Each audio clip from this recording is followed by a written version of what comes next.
this COVID thing really messed a lot of things up. But Well, I mean, that takes its emotional, psychological toll.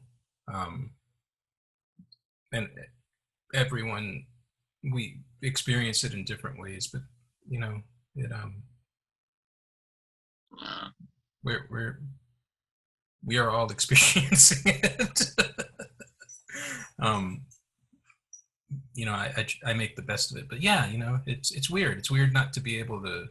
It's weird. This is the first time I've seen you in a while. You know, um, I look I scraggly. miss you guys. Yeah. Bebop, artist, bebop, artist,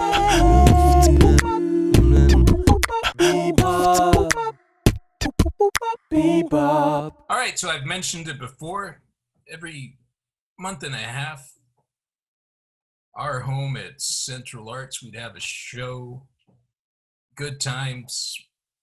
Have the art show and then hang out with the artists. And one of those artists for me, Austin Wafer, always a good time when he showed up. And I'm happy to actually see him. And, I've been gone. I haven't seen him since March, the infamous March. How are you doing, sir? I'm tired. I'm really tired. Been having to work a lot. So this year is probably my artist scene the most. Uh, what how would I say it? Setback or step back. Like a kind of like a putting on layaway for a second because I had to get so much stuff going on in 2020, introducing so many different kind of avenues and problems for artists in general. Like us doing those art shows and going out and all that was also just took a big nosedive for a few seconds until we found a way to kind of like go about being safer and stuff like that. But it definitely hit me in some cases, and I'm getting back into it now. I'm kind of getting my stride back, and like, all right, now I know what I can do, what we can do, I guess, and everybody's pushing forward. I learned that from my dad actually in Louisiana because he's been painting and he's been like still doing shows, but like in a very like safe and good manner. So he's very. I'm taking pointers from him from now on. That kind of avenue or field and all that stuff. But right now I'm gonna probably be going caveman mode and just like build up a lot of pieces of work, a lot of art, and get back into making it. I think the only recent thing I've done as of recently was the hats. It was the beanies that I made, the brown beanies, so uncertain clarity. After that, So I it might make another piece of clothing. Hmm. so that's putting your series Uncertain Clarity onto clothing. Can you talk about Yeah. Uncertain Clarity? Explain that for So uh, that's probably the most like out of nowhere bizarre series I've ever started because it actually began with just I used to when I paint I'm used to just throwing on a bunch of color on my canvas and kind of going with the flow and creating something out of it with no real direction. Well somehow still having a direction, and I just got used to doing that for so many years. But like I kind of challenged myself to. And I think everyone should do this. I kind of challenged myself to like flip that and do something different. So instead of me, how do I say, instead of using like at least 20 different colors on one canvas, I'm gonna use only two and see what I can make out of that. And I made the very first uncertain clarity piece I made. It was actually at Central Arts of Bedford. I was with Hillary, and I was in a far off background painting a green canvas, and there was a little dude in the center of it on some sort of like mountain cliff, looking down or something like that. A very centerpiece of the canvas. I think I still have it too. It's probably somewhere in that box of paintings that I have, and I still have it. And when I posted that, oddly enough, people seem to like it. Like they like the simplicity of it. They like the weird kind of feel it kind of gives off in some senses. I didn't know what to call it, All I know is that the next painting that I saw a opportunity. Like, okay, I mean, maybe I should try it again and see what happens. See if people like it. And oddly enough, when I made a second one, a friend of mine, a close friend of mine, Taha, he actually bought it like quickly when I posted it, and he was like, "I gotta have that." I'm like, "All right, let me try again." Make another one. So I made a red one, and one of my other friends bought it immediately after I posted it, and it's just like that's kind of like a weird sense. And for uncertain clarity, the whole premise of it is to give a very, I guess, an an unclear message that I let people decipher on their own. So in a sense, I would make certain paintings in certain pieces, but I will always, when someone were to ask me like, "Hey, what does this mean?" I'm usually generally gonna say I don't know. I just had an image in my head. I had to get it out. It could mean a lot of different things, but it's not so much what I feel. I want to know how you feel about the art. It's kind of flips the whole like. All right, so I'm gonna explain the frames a little bit for because some people just listen Oh to what yeah, we're saying, and so we don't have a visual here. But generally, uncertain clarity, and you can jump in and correct. But a little all black figure with expressions in different scenarios, very minimalistic, um, often laden with humor. And on the yeah. backs, usually it's always a song lyric, right? Yeah, well, on the back of my paintings now, since I actually started that series, I tend to listen to music a lot. I'm a big music. I love music a lot, and I used to have music playing in the background so much when I'm painting and stuff. I'm sure you've heard some songs I listen to and all that. Some is pretty chill, melancholic, almost existentially dreadful in some senses, but uh, I write the song title and the artist on the back of my canvases and like the year it was made and the size of the canvas.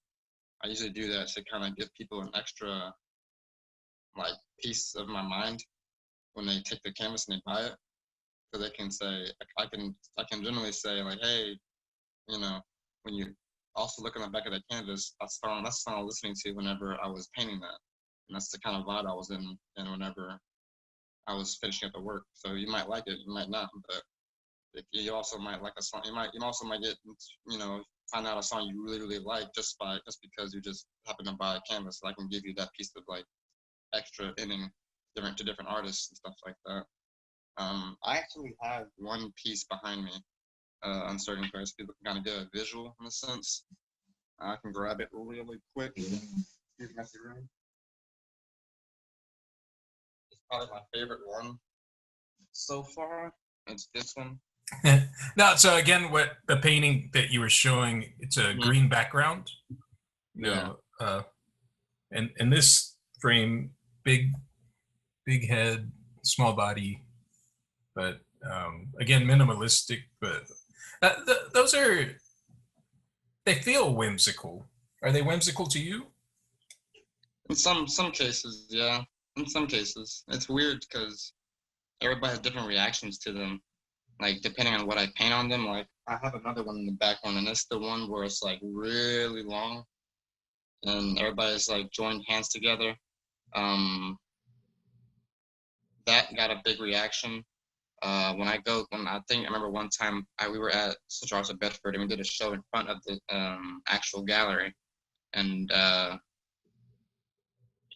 was this guy that him and his wife came to the show just on a whim because there's a lot of traffic going on. Like, oh, what's this over here?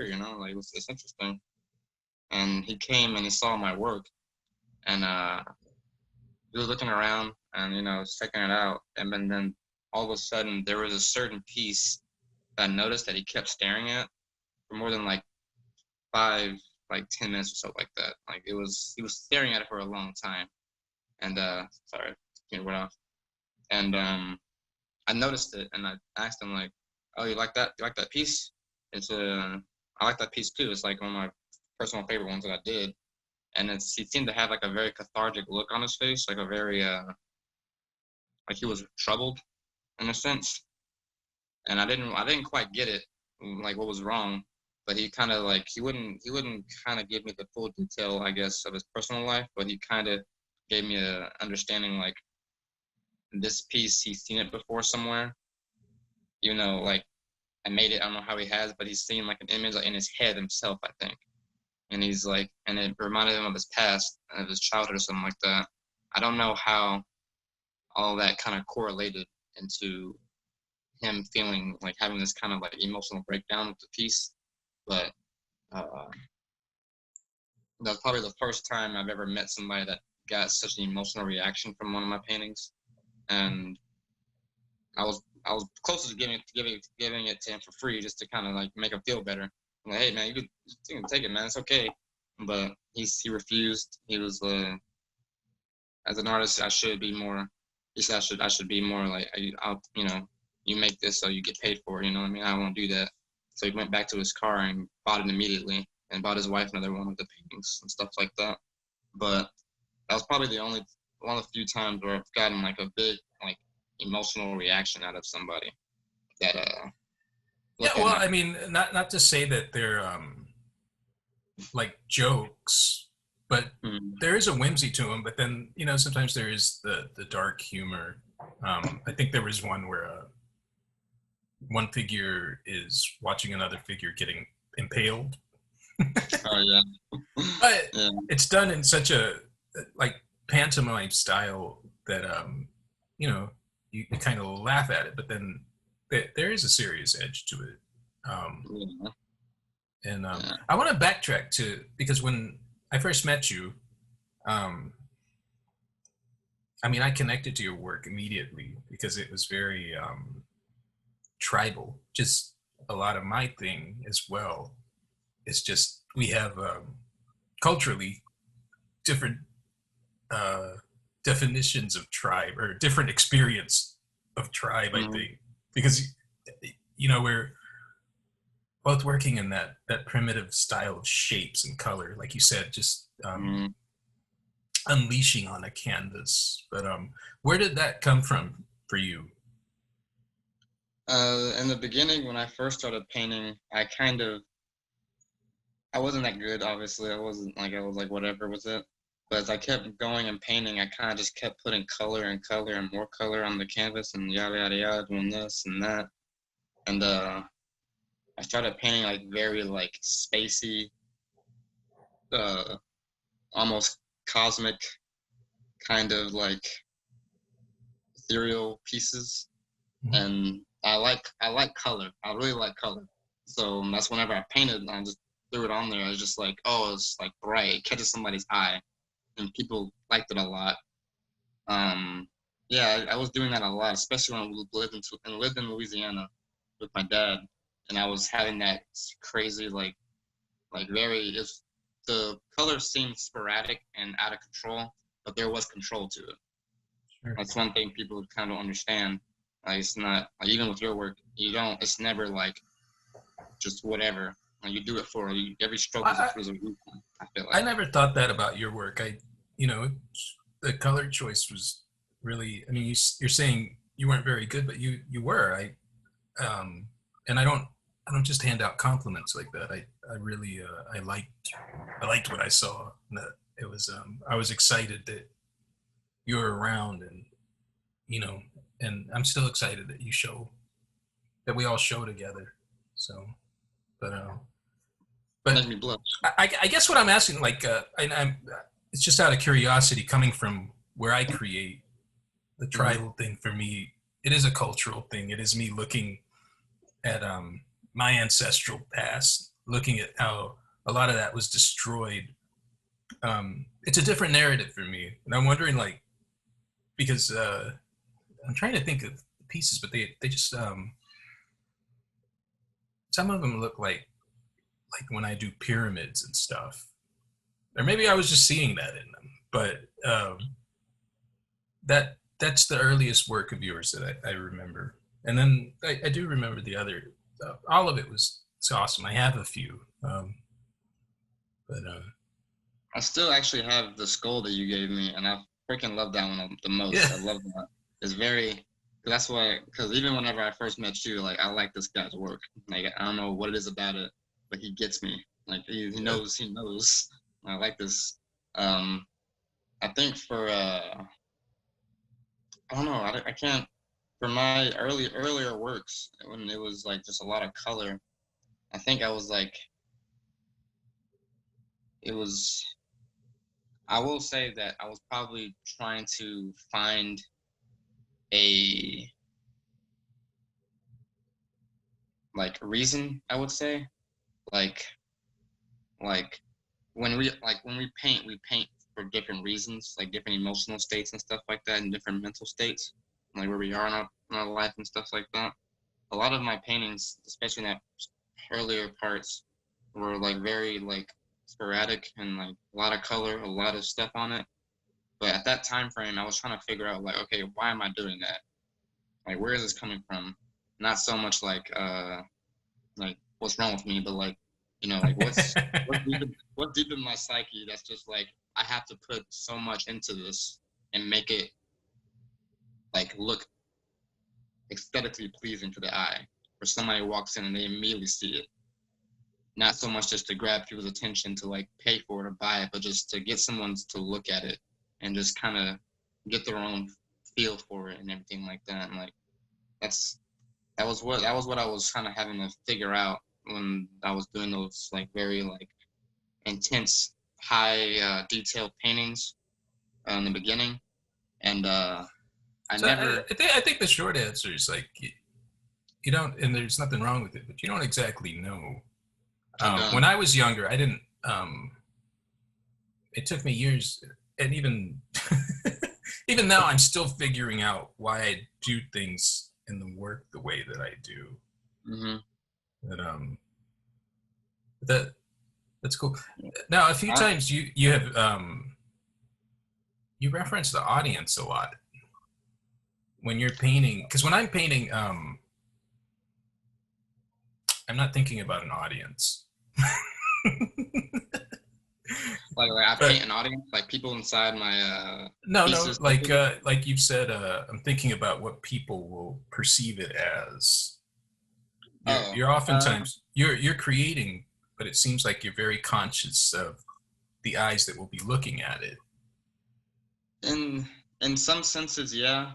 There's been some paintings that I've made and some pieces of work I'm just like, it doesn't look that great on a more personal level. But I think that was more. I was like a little more insecure back then about how people would perceive those sporadic paintings, because some people I've been told myself and like face to face that they don't get it and they just kind of walk away, and I'm like, okay, well, it doesn't hurt my feelings, but it's just like, okay, well, and I think that's where the uncertain clarity part came in, where I wanted to switch it up a little bit just to like challenge myself and see the different reaction, and it got a big reaction.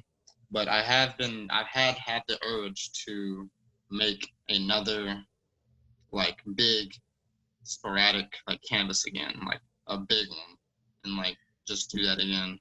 I love hearing that. The thing is, I love that work, and you're you're very young, you know, in artist years, and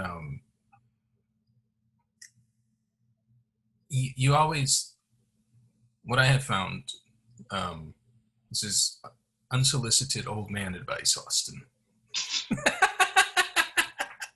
Okay. Okay. Is as long as you're into what you're making, there is an audience out there. Now, it may not be the person that said they didn't get it. That's okay. They don't have to get it. But then somebody right behind them might get it, and they might connect with it, and they might have, and it's something a friend of mine told me. You know, you make, and you make believing that the person that was meant to see that piece and walk away with it is out there, and you make it, and you keep making, and but like I said, I love all of your work, But those original pieces, like I said, like you said, we had like this, like I did get it. I got that word. I loved it, and anyways. I think it's funny because I thought about this some nights ago. I think me working so much on the uncertain clarity pieces has altered my I guess priority. I guess like it made me more self-conscious of what people would actually get and like look at in my work, because in the uncertain clarity pieces there was a more concrete message in those, and I had to like be able to like really like express it in a very like understanding way, and I've gotten used to doing that. I think it affected me in terms of like always having the audience in my head now, and I was not like that in the beginning, because I was like, I'm Yeah. painting what I want to paint, whatever. But Well, now it's like, which one is more fun to you? well, they both are fun. I still Okay. like doing uncertain clarity, but I've been doing that so long that I forgot how fun it was to just say, screw it, I'm just gonna just put everything on this canvas and just make something out of it, and just have like out have no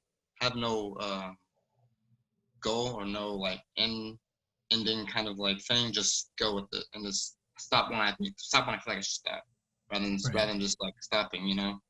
Well, because there's a difference between having a narrative, which is what you have in uncertain clarity, Hmm. versus oftentimes, in my experience, you make the narrative up as you go. When I'm working more abstractly, I have no idea what's about to happen. Even in the things that have narrative, I don't necessarily know what's going to happen. Pop art, I can't promise that Yeah, it's going to be this, but that to me is part of the experience and part of the joy of creating.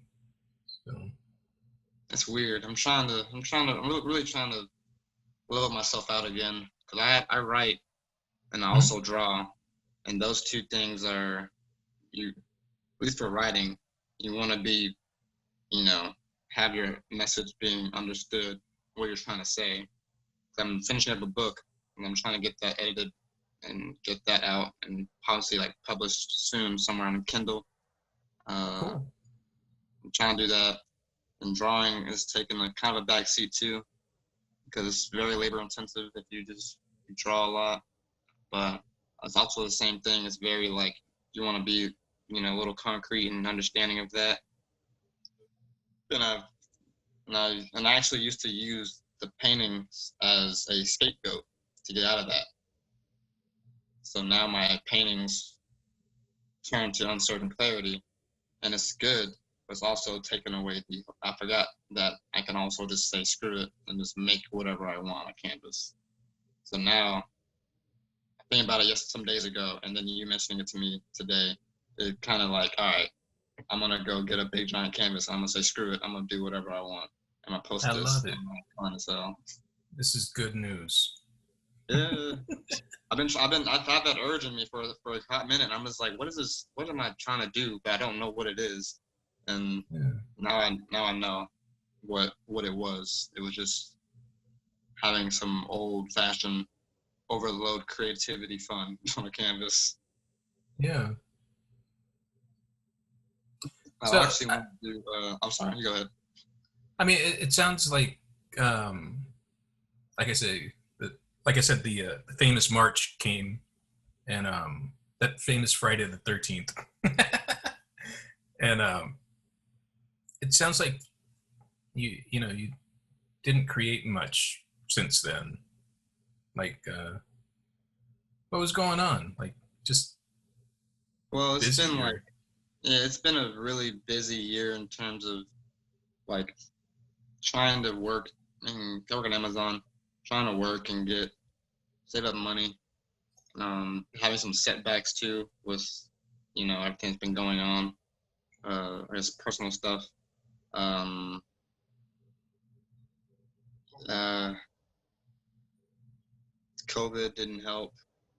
Like, it was just a real like big creative rut that I got myself in, and I didn't really know how to get out in some cases. And a lot of my time was being taken away.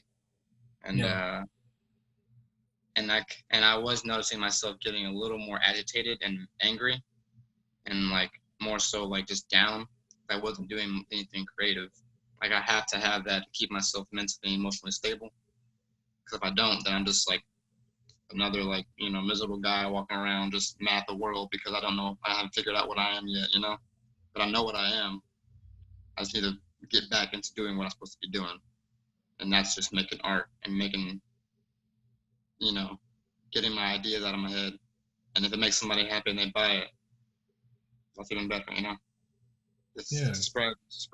I'm an empathetic person, like to spread goodness, not, you know, negativity and just, you know, bad juju.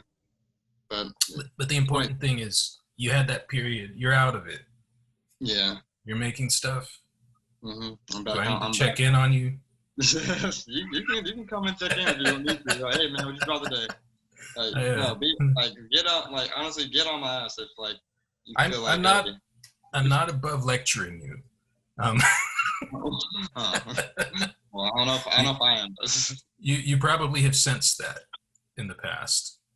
Well, no, it's just super important. It's what we are. You know, we're creators. We should create. And when we don't, I mean, I've never not, and that's been a saving grace for me. There's everybody has whatever going on in their life. We all have personal things. We all have it's not always sunshine and flowers. Yeah. But for me, without the creativity, without actively doing things could have really gone a different way. And it's important to remember that, you know, like you said, you know who you are.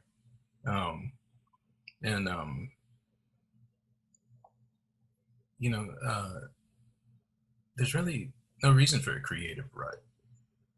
You know how to make things. You know how to lay down paint. You know how to scribble. You know how to type words. You have all these outlets, and you know, it's important that you use them. You are an empathetic person, and that's why it's important for you to create and share what you got going on, you know? That's why, like I said, I'm happy that you exhibit with us, and we'll get back to it, you know? We're still figuring all that out.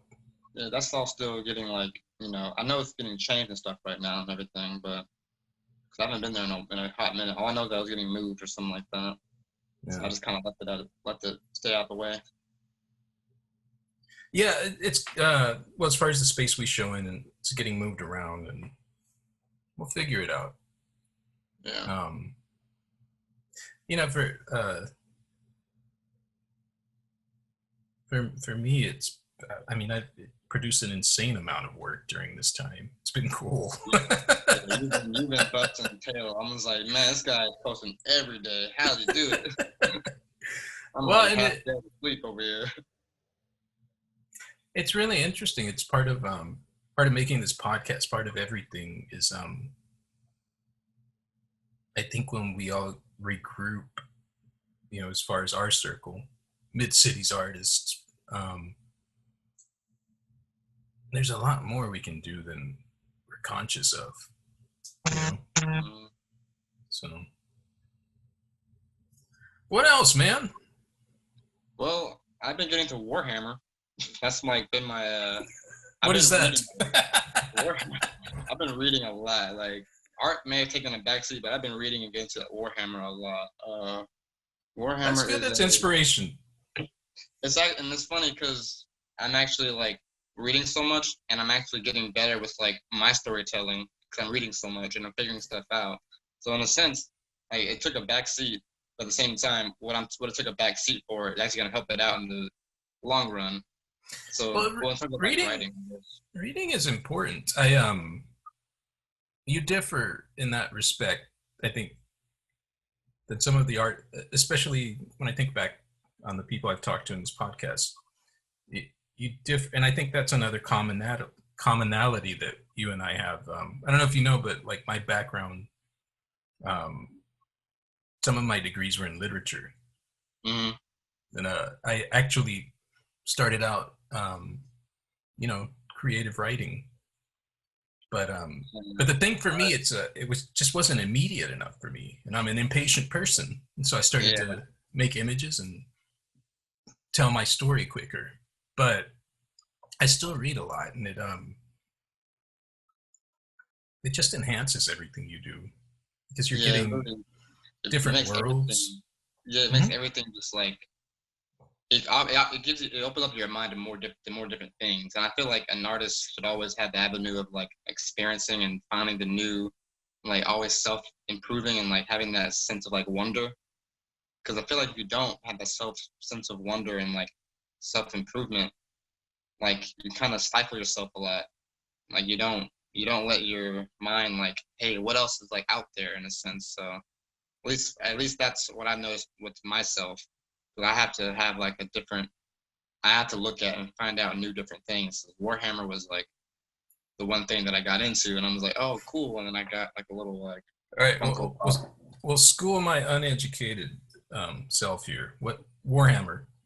What? Warhammer. Warhammer is a very very old. It's older than me.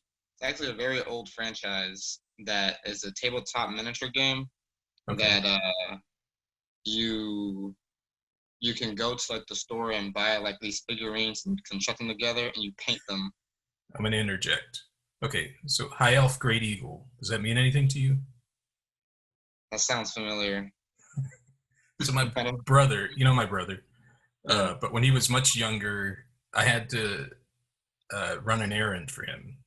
He was, I want to say 11, and he said he's going to his friend Eric's birthday party, and I forget, it might have been Warhammer, but he said, I need you to buy this figurine, and he sent me to the store with this sheet of paper. And I walked into a store like you're describing, and all along the wall, there's all these figurines.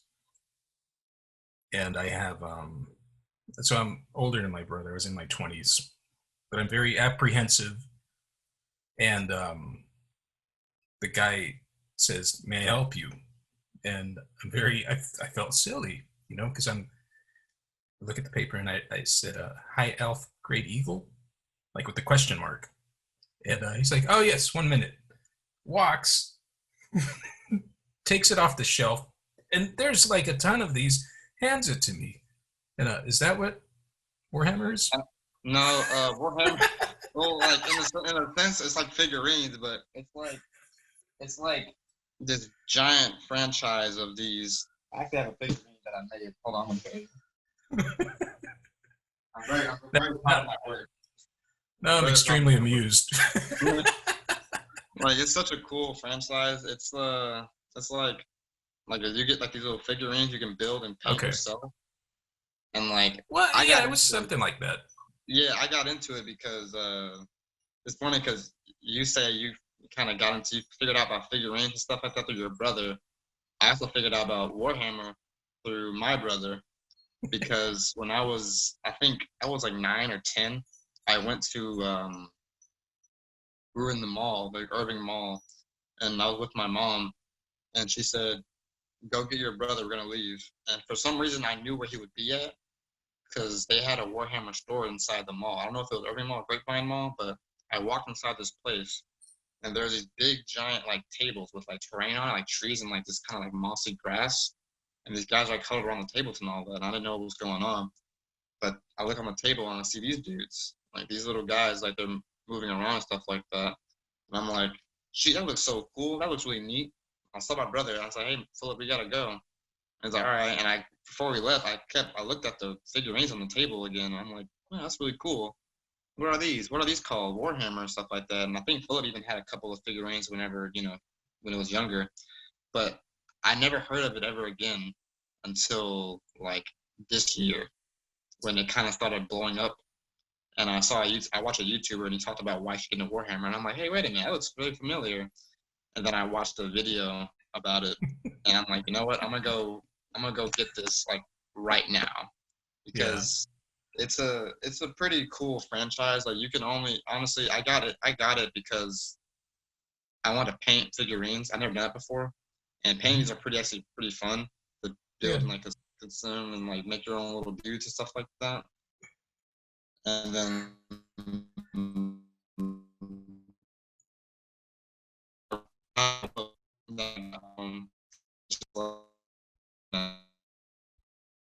All right. I think we're freezing up a little here. Austin is frozen. But he's frozen and he's looking in my frame at the figurine lovingly. Hopefully we'll get him back here in a second. There we go. Am I back? Okay, cool. I still have him here. That was the most humorous lag I've had in a while. So, no, I think it's funny. I'm thinking. I'm very happy that you're showing me this and sharing actually, because I think something funny that's happened is because regardless of how tightly you're quarantining, everybody to some degree, we are sheltered in place to a degree. Whatever, and there's varying strata, but it's different than what we were used to. You know, just going out, just hitting you up and let's go to IHOP or something. But it's for me it was I started doing these baseball things, and it's looking that comes from my youth, and I'm connecting with all these people that are into baseball cards, like you saw the YouTube thing, and or just baseball in general, or I'm heavily painting a lot of pop art, and it's just stuff that I like, and a lot of it's always been to me like I was telling Andy Brown, I just had an artist Bebop session with him. He's an artist from the UK, but he was asking me about this one piece, and I said it's like pushing a button and seeing if anybody else remembers that, or like anything, or you play a song and you remember that. Yeah. I think this whole COVID thing made everybody kind of like, at least some people, like eternally, like go back and like reach down and like grab a piece of their childhood that they thought they forgot about like a long time ago. Because I did not think I would be listening to Warhammer right now after all these years. I think it's a very dude-centric thing. It's us dudes.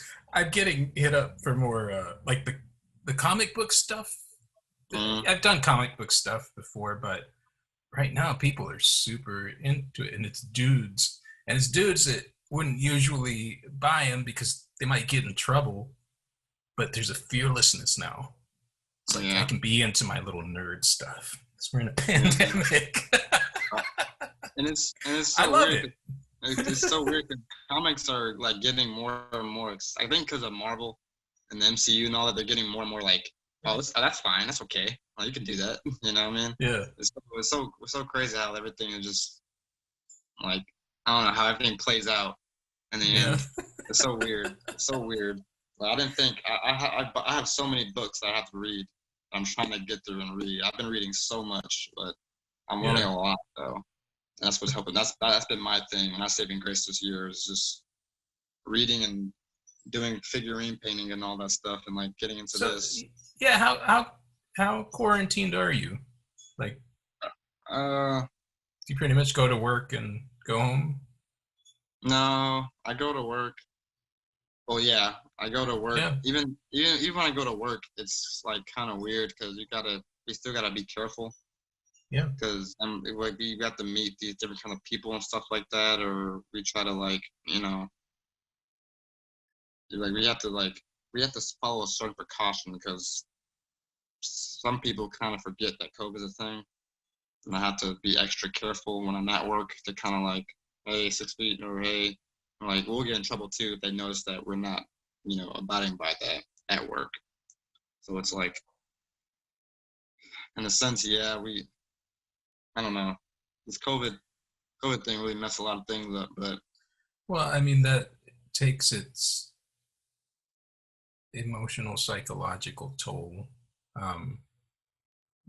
And everyone, we experience it in different ways, but you know, it uh, we are all experiencing it. um, you know, I make the best of it, but yeah, you know, it's weird. It's weird not to be able to. It's weird. This is the first time I've seen you in a while. You know, um, I look I scraggly. miss you guys. Yeah, I miss just hanging out, and even when Yeah. a lot of us, you know, would paint together, and our tribe is especially our tribal thing, man. It's been It's funny. 'Cause disjointed a little bit. I've actually thought about one day. I'm gonna ask you one day if you want to do a joint piece together, or some shit like that. Hell yeah, man. Like a big giant canvas, just make something and be like, fuck it, let's do whatever, you know, like it's whatever. But I'm down when we because I don't know that, man, I can't remember the last time we talked, but yeah, I'm pretty tightly quarantined. One of yeah, my kids is yeah. I worry about them. So, How but have they been? the children, they're good. I mean, the one thing I do love is like having this much time with my babies. So, Mhm. it's tiring because like you've watched how much I've produced work-wise, all the projects I've been taking on. I don't know how conscious you are of that, but yeah, I started this podcast to do. I beefed up my marketing. It's a heavy balance, and sometimes I have help, sometimes I don't. So, Yeah, yeah, and then you have to deal with things like school and just for me, it's therapies with my kiddos that need it, and then work. Um, it's heavy, and then you know, like for me, our Central Arts stuff, our shows, that was my social time, you know. And again, I'll stress, I miss you guys. I'm not afraid to say it. miss you too, man. Miss you But too, bro. yeah, but I haven't seen anybody in like I think a year. well, it's great to have you on here. You know, It's great. It's great to be on. I'm happy you invited me. I needed this talk, this outlet, someone to kind yeah, of just kind of so at least somebody in the tribe to know what's going on with me and be like, hey, you yeah. know what Well, I mean? you need to make stuff. I'll tell you that right now. Yeah, no. I'm getting back into that.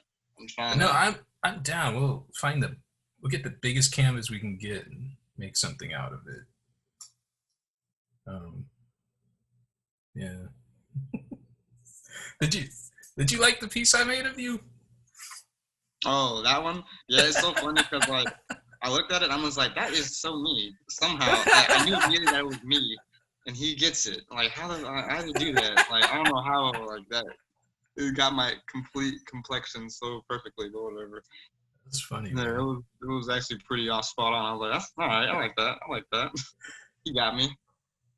Well, I always think of you as this happy dude, man. So that wasn't hard to channel. Yeah, big ass smile. Yeah. Like I tell you, my favorites when we went to Austin to exhibit, and we're Oh in Representative Stickland's office, and you're in the main chair in our group photo. Big oh, the smile. gavel. The gavel. It's good, man. No, I Good literally times. hydroplaned the entire way to Austin, Texas, man. It was raining That so bad. that was an awful morning, man. It And was a real, oh boy. it sucked because the only person that was already there was Juan Zamora. But so what we're referencing is we were invited by Jonathan Stickland, House of Representatives, to do a little exhibit in Austin. We were guests for a day, showed some work, got the royal tour. We all felt awesome, I think. So important. Like, yeah. But so most of us, got up at 4 a.m. and trudged through horrible weather to be there on time. And then things didn't even start on time. Yeah, and I was like, man, I could have like waited till the rain was done. Like, I was half of the plane the entire way there. I was like, man, if I crash, this is gonna be. I remember, there was like I counted like 4 wrecks on the way there. Yeah. Crazy. Yeah. There's actually a wreck right when I pulled out of my neighborhood, like going onto the highway. Somebody already wrecked. And I'm like, that's probably a bad sign. I should probably go back in the house. But I said, no, I'm gonna keep going. Kind of like 4 more on the highway going towards. It was really bad. But we made it. I had fun. It was fun. We made it. We're survivors. Yeah, we don't buckle. We don't. That's buckle. right. Do not buckle. That's right. That's why we'll be good. But no, I talked to Teal actually. He'll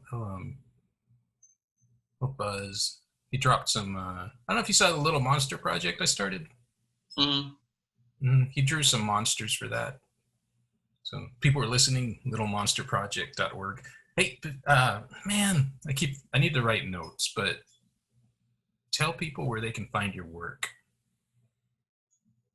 You can find my work on Instagram, Facebook, or my Society 6, and Tapastic.com, which is like a webtoon, like novel, like thing people can read, get on their phone, Instagram has most of my paintings and my drawings, people can easily look at and see like, oh, this guy, all of my social media is just art. Like I don't post anything personal on there. Instagram is all my work, all my painting that I do, my drawings, everything. Yeah. Facebook is the same thing. I might post something funny here and there, a funny joke, just kind of let something funny go out and all that. Throw about a curveball. I'm just not just art, like just pushing out art all the time. It can be funny too. Facebook tell and jokes. Yeah, so I like making people laugh. It's pretty fun. Society 6 is actually mostly just my drawings that you could buy for prints. You can see the Society. So that's 6. like a shopping thing, or it's like a shopping. It's like a shopping.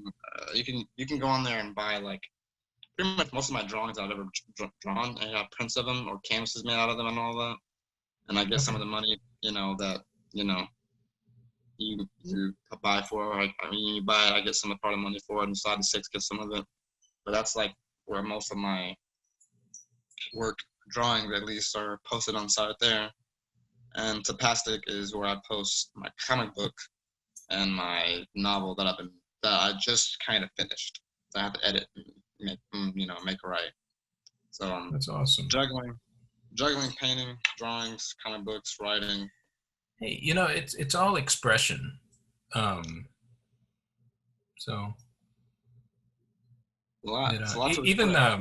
I've had fun making videos lately just to promote myself. Yeah.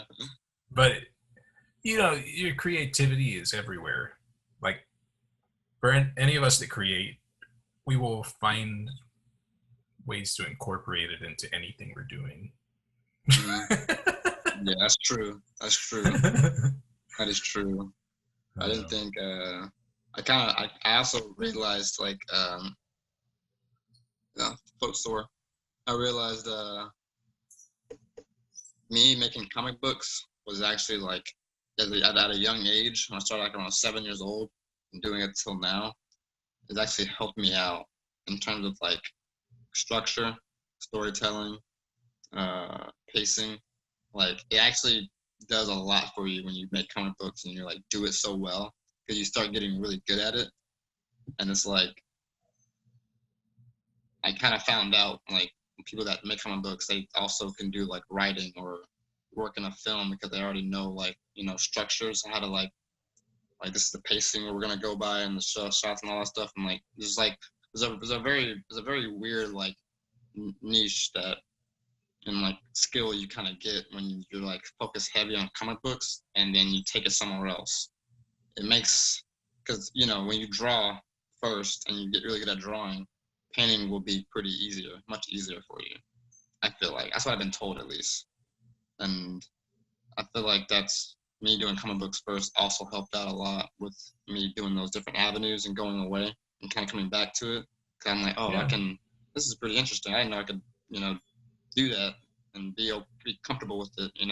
It's really strange. Very, very strange. Well, I mean, like I said, it's all expression.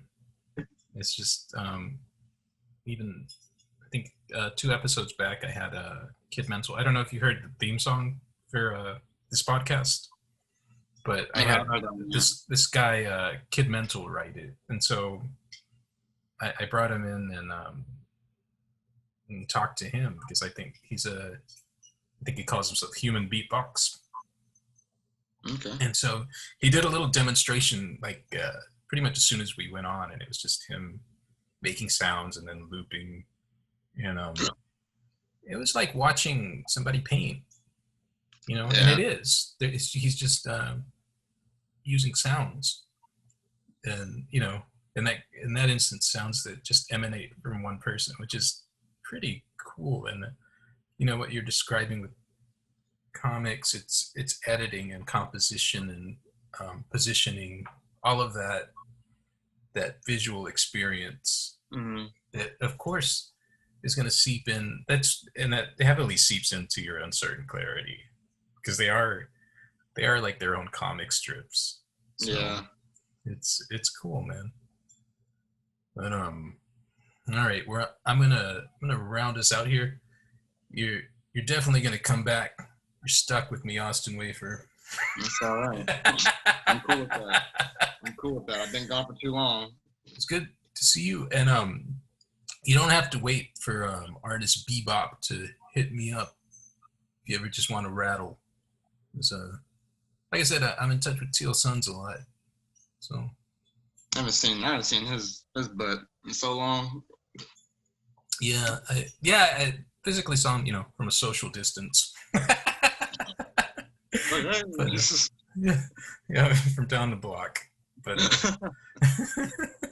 we sent smoke signals. But no, man, like I said, I miss you. Keep creating, keep reading, we're like I said, all of us are experiencing some degree of the same thing, but it'll be good. And when we get out of this, we'll work on that collaboration, man. I'm excited. Yeah, that'll be kind of interesting to see what we make out of that. It'll be awesome, man. Crazy. World renowned. Monumental. It'll be history. Making history. That's right. People are waiting for it, so we got to give it to them. All right, sir. I'm gonna see you next time. All right, man. It's been nice talking to you, Serge. You too, man. Bebop.